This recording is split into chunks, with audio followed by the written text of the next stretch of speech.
প্রিয় ভাই বোনেরা, আমাদের দেশে দেখা যায় অনেক যুবক বয়োবৃদ্ধ মানুষেরা রাস্তার ধারে বসে আড্ডা দেয়, গল্প করে।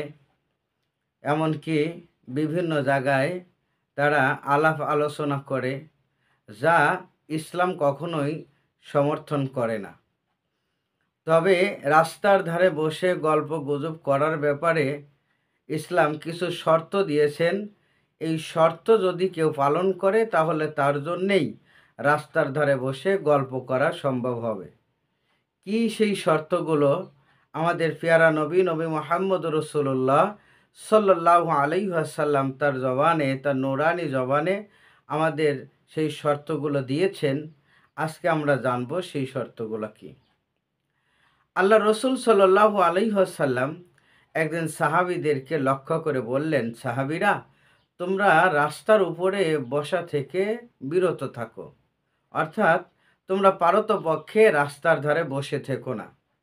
তখন সাহাবীরা আল্লাহ রসুলের এই কথার উপরে প্রতি উত্তরে বললেন, ইয়া রাসূলাল্লাহ, ইয়া হাবিব আল্লাহ, আমাদের তো সেরকম কোনো জায়গা নাই যে জায়গায় বসে গল্প গুজব করবো, আলাপ আলোচনা করব।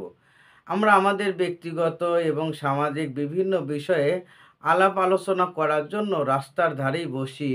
রাস্তা ছাড়া আমাদের বসার মতো কোনো জায়গা নাই, কোনো উপায় নাই।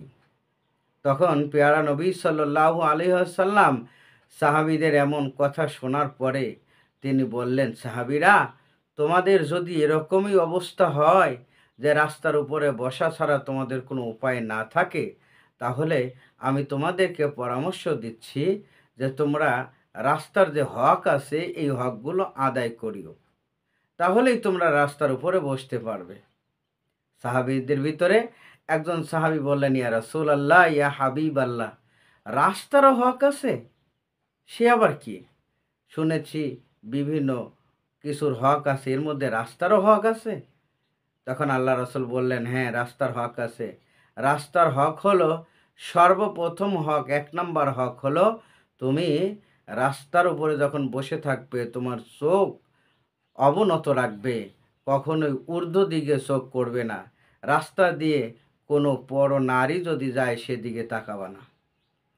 ২ নাম্বার কাজ হলো, রাস্তার উপরে কেউ যদি কষ্ট পায় তুমি দেখছো, তাহলে সেই কষ্ট পাওয়া ব্যক্তিকে কষ্ট লাঘব করবে, প্রয়োজনে বোঝা বহন করবে। রাস্তার ধারে যদি খারাপ কিছু পড়ে থাকে সেগুলো সরিয়ে দিবে। অর্থাৎ রাস্তায় চলাচল মানুষের কষ্টকে লাঘব করে দিবে, দূর করে দিবে। এরপরে ৩ নম্বরে আল্লাহ রসুল সাল্লাল্লাহু আলাইহি সাল্লাম বললেন যে রাস্তার উপরে যেহেতু তোমাদের বসতেই হবে, তাহলে অবশ্যই তোমরা সালাম বিনিময় করবে। তোমাদের সামনে কোনো মুসলমান ভাই যদি যাতায়াত করে, তোমরা সালাম দিবে, বা তোমাদের কেউ সালাম দিলে তোমরা তার জবাব দিবে। ৪ নম্বরে, যদি তুমি দেখো যে কোনো মানুষকে তুমি হুকুম করলে ভালো একটা কাজ করা যাবে, তাহলে তুমি অবশ্যই তাকে সৎ কাজ, ভালো কাজের আদেশ করবে। আর ৫ নাম্বার কাজ হলো যে যদি তুমি দেখো তোমার সামনে কোনো মানুষ খারাপ কাজ করছে, তাহলে তুমি তাকে সেই খারাপ কাজে বাধা দিবে, নিষেধ করবে। এই রাস্তার এই ৫ টি হক তুমি যদি আদায় করতে পারো, তাহলে তুমি রাস্তার উপরে বসতে পারো, আমার কোনো আপত্তি নেই। সম্মানিত দর্শক শ্রোতা, এই কথার দ্বারা আমরা বুঝতে পারি, হাদিসের দ্বারা বুঝতে পারি যে রাস্তার হক যে ৫ টি আছে, এই ৫ টা আদায় করার ব্যক্তি যারা, তারাই একমাত্র রাস্তার উপরে বসে গল্পগুজব করতে পারবে, আলাপ আলোচনা করতে পারবে। অন্যথায় কোনো মানুষ রাস্তার উপরে বসে আলাপ আলোচনা করা শরীয়ত সম্মত নয়।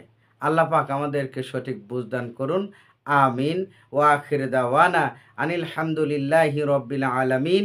আসসালামু আলাইকুম ওয়া রাহমাতুল্লাহি ওয়া বারাকাতুহু।